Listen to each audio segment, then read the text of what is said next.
Olá, você é muito bem-vindo aqui nesse canal que tem o objetivo de compartilhar a vida cristã de uma maneira bem simples, prática e funcional. No último vídeo nós aprendemos o que significa temer a Deus. E hoje nesse vídeo eu quero compartilhar com você dois resultados que surgem da vida daqueles que temem a Deus. Vamos a eles? O primeiro resultado é a restauração de um profundo senso de reverência. Ou seja, um profundo senso de reverência é ativado em nós quando o temor é restaurado. No Salmos 89, versículos 6 a 7, está escrito: pois quem no céu se pode igualar ao Senhor? Quem é semelhante ao Senhor dentre os filhos dos poderosos? Deus deve ser extremamente temido na Assembleia dos Santos e grandemente reverenciado por todos os que o cercam. Olha essa expressão, grandemente reverenciado. O que isso significa? Significa que quando tememos a Deus, é ativado em nós essa profunda reverência, algo que mexe com as nossas entranhas, algo que ativa em nós essa disposição, como aprendemos, de ouvir a palavra, mas não apenas de ouvi-la, de praticá-la, de vê-la ganhando forma nos nossos dias. Um bom exemplo sobre o que significa ter esse senso de reverência aconteceu na guerra da Rússia contra a Ucrânia.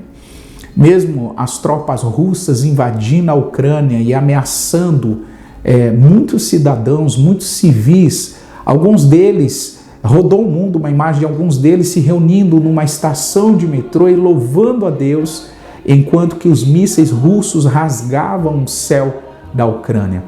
E eles adoravam a Deus porque eles sabiam que havia neles uma disposição profunda, uma disposição real e viva de reverenciar aquele que deve ser grandemente temido, grandemente reverenciado, como diz os Salmos. Jesus, em Mateus 10, 28, ele disse: não temais os que matam o corpo e não podem matar a alma. Temei antes aquele que pode fazer perecer no inferno tanto a alma quanto o corpo. Em outras palavras, aplicando essa realidade à igreja da Ucrânia, eles entendiam que os soldados russos poderiam tirar a vida humana deles, mas não podiam fazer nada com a alma deles. Em outras palavras, eles temiam aquele que poderia lançar a alma deles no inferno. Isso é reverência, isso é temor. Em segundo lugar, quando o temor é restaurado, que brota um avivamento com sinais, unidade e multiplicação.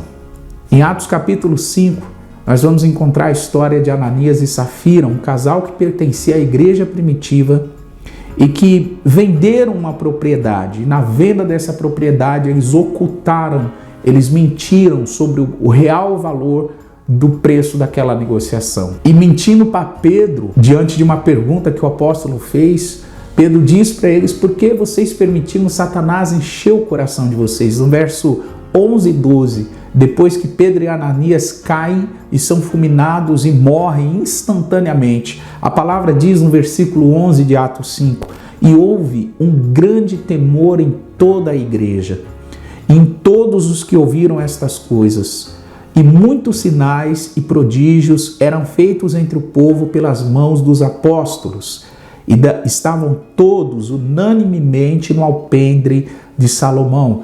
Olha o que diz o versículo 11, havia um grande temor na igreja por ocasião daquela ocorrência. E mais do que isso, muitos sinais e prodígios aconteciam, temor associado a sinais e prodígios. E não para por aí, o texto no versículo 12 diz que eles estavam todos unanimemente, ou seja, unidos em unidade.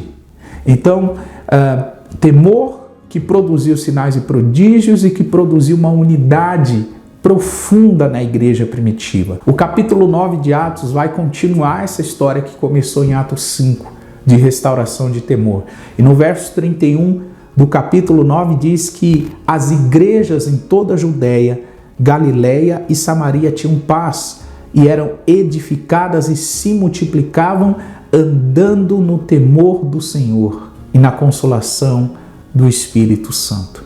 Em outras palavras, As igrejas, por causa desse clima, desse ambiente, dessa atmosfera de temor, era uma igreja edificada, que era edificada, uma igreja que se multiplicava e uma igreja que andava no temor do Senhor e na consolação do Espírito Santo. Eu termino dizendo que algumas atitudes práticas acompanham a vida de quem se relaciona com Jesus, e temor é uma delas. Quebrantamento, arrependimento, temor e obediência são atitudes práticas de quem anda com Jesus. A minha oração é que essas atitudes estejam presentes na tua vida. Que você seja alguém quebrantado, que você seja alguém que se arrependa, que tema a Deus e que obedeça a sua palavra.